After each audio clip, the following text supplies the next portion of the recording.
Hi, thank you for joining us. My name is April Sanarman, And my name is Beatrice Bautista.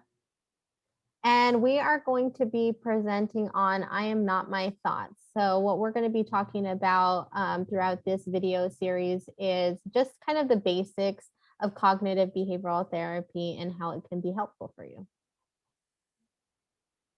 So this is what we plan to cover during this mini series on CBT. First is going over what CBT is and how it could help. Also about our beliefs about ourselves and about the world around us. We will also cover how unhelpful thoughts fuel our feelings and behaviors.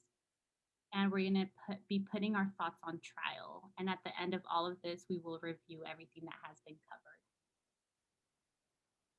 So for today's presentation, this is a little overview. So again, we're going to cover what to expect with CBT therapy. We're going to be looking at how our thoughts impact our feelings and behaviors. We're also going to be looking at our stress response. We're going to be looking at how thoughts and feelings can collaborate to make wise decisions. And we'll also provide examples for us to look at, for us to try. And we'll finish up with what to expect next week. All right, so what to expect with CBT? So, CBT is short for cognitive behavioral therapy. It is a very, commonly used therapy approach to address different unhelpful thought patterns that we might develop based on some of the experiences that we go through. More commonly, we think of things like abusive situations or traumatic experiences, but honestly, it could also be just going through the day-to-day stressors. And at some points we all reach a point where the stressors just feel so overwhelming, that it is really hard for us to manage all of the thoughts that come up for us. So Dr. Aaron T. Beck is kind of the father of cognitive behavioral therapy, or this idea around automatic thoughts. So I think it's part of our survival to kind of, to some extent, have negative automatic thoughts, because at times we're trying to protect ourselves and survive in the world. And so we want to be prepared for the worst situation. However, when we let these automatic thoughts kind of get out of hand, that's when we know that we need to kind of have some sort of intervention. So we need to learn strategies about how to manage when this becomes really challenging. And so we're going to talk a little bit about how to identify when the unhelpful thoughts have kind of spiraled out of control, and how can we find a different perspective on some of these thoughts to feel a little bit more balanced and positive. And because CBT has been so successful and has shown to have long lasting effects on our beliefs and behaviors in a positive way, it has been adapted to treat many forms of mental health diagnoses, such as anxiety, substance abuse, trauma, and many more. And it also works in different dynamics. So sometimes you can use it with children, families, couples, and individuals. So it's a very diverse approach to therapy. So CBT therapy, traditionally what it looks like is very structured and manualized.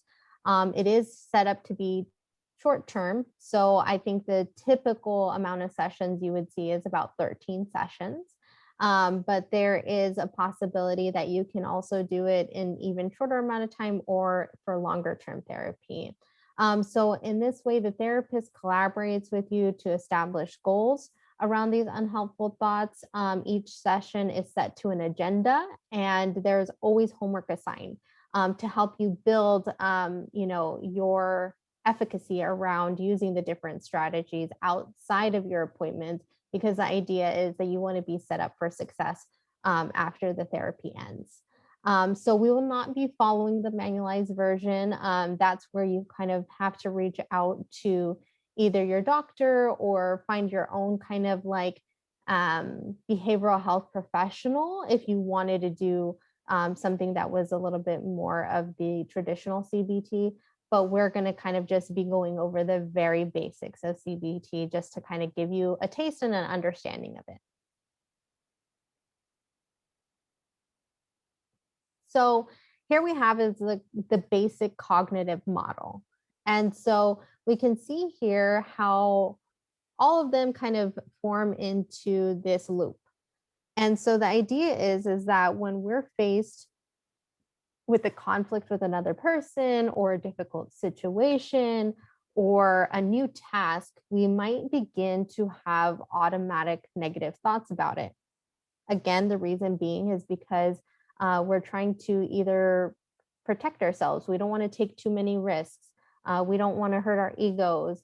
We want to do things in the correct way, right? Because sometimes if we don't do things in the correct way, there's consequences for that. So we tend to be very careful, and this leads to those negative thoughts. It's about not letting them get out of control, because once that negative thought kind of gets out of control, it's going to feed into your feelings. And honestly, when those negative thoughts are really strong, they can feed into very strong negative feelings. So, feelings of sadness, feelings of disappointment, fear, anger. And all of these feelings can kind of block the way we kind of are in the world. They might lead us to engage in behaviors that are maladaptive and just not going to serve us in the way that we would hope they would.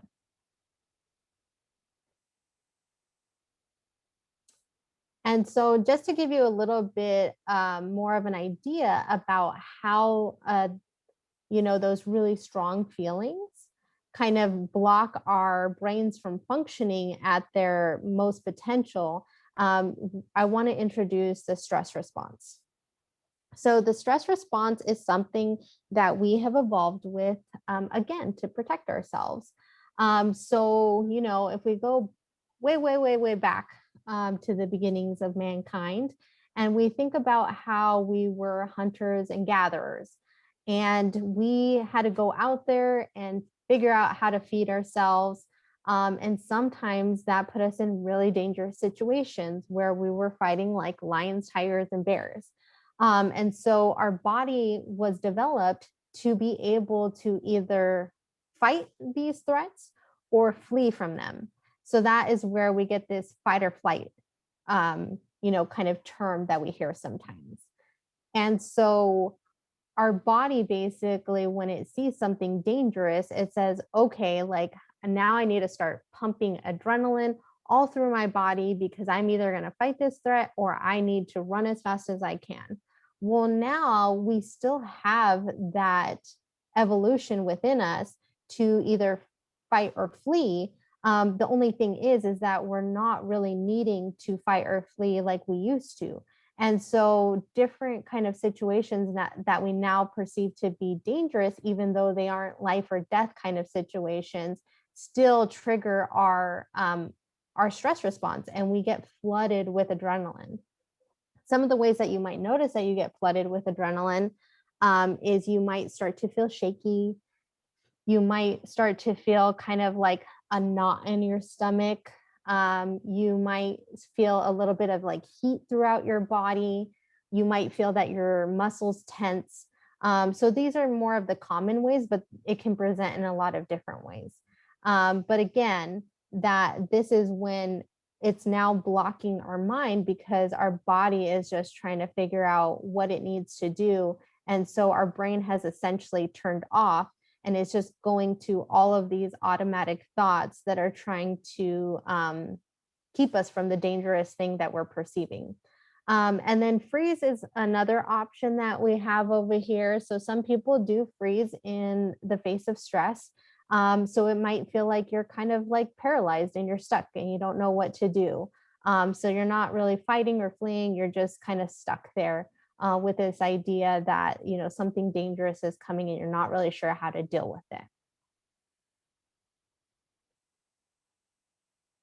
Okay, so this is the first example that we have, and we'll go over the automatic thought, the feeling, and the behavior. So, for example, if we're driving down the highway and a car cuts us off, or cuts me off, an automatic thought that could be is thinking, how rude, they're careless, they only care about themselves. And then that thought leads to me feeling angry, fear, and panic also. So once all of this happens, my behavior might end up looking as me cursing, me wanting to tail them or wanting to cut them off. Also, me speeding up, um, or I could be afraid to continue driving, and I might have to pull over. So that's kind of how it all comes together. Yeah, and I think, with kind of just going back to like the feeling. So just to kind of break it down for you, right? So we can see how like the moment that this car is cutting us off, there's this automatic thought that comes into our mind. And again, it's trying to in a way protect us, like, oh my God, I can't believe that they did that to me. And then there's almost like this, like right with the anger and fear and panic that comes up, you almost want to fight them, right? So that's what those behaviors look like. And so that is your stress response kicking in. It doesn't mean that,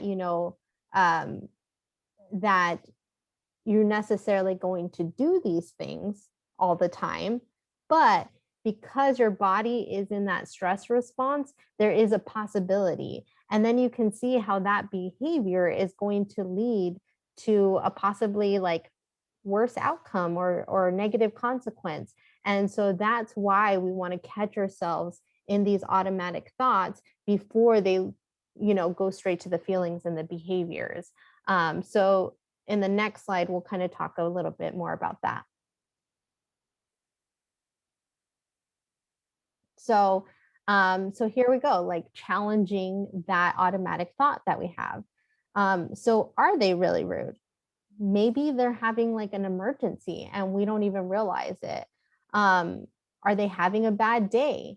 Are they lost? Sometimes, there's blind spots and things like that. And when there's like rush hour traffic, we're just kind of all in a kind of panic and we might not be looking over our shoulder like we normally do. And so maybe they didn't see you. Maybe it was a simple mistake. So once we start to think about it in that way, um, we might not get that anger and that fear and that panic to such a severe state that we engage in those maybe poor behaviors, right? And so then we might say, okay, instead of fighting here, maybe I need to do a little bit of self preservation. So maybe I need to slow down. You know, could it have been like, them also maybe being like in a hurry, but also for yourself, like, oh, I'm going a little bit fast too. Maybe I just need to slow down as well. Maybe I need to be more aware of my surroundings. Maybe I need to be a little bit more on the side of defensive driving right now because it is rush hour and there's a lot going on. Maybe I can just, get away from this person if they are doing a little bit of reckless driving and maybe I switch lanes. So this is a different way of trying to, again, survive this situation and figure out how can I adapt, so that we're not immediately just engaging in any kind of negative behaviors.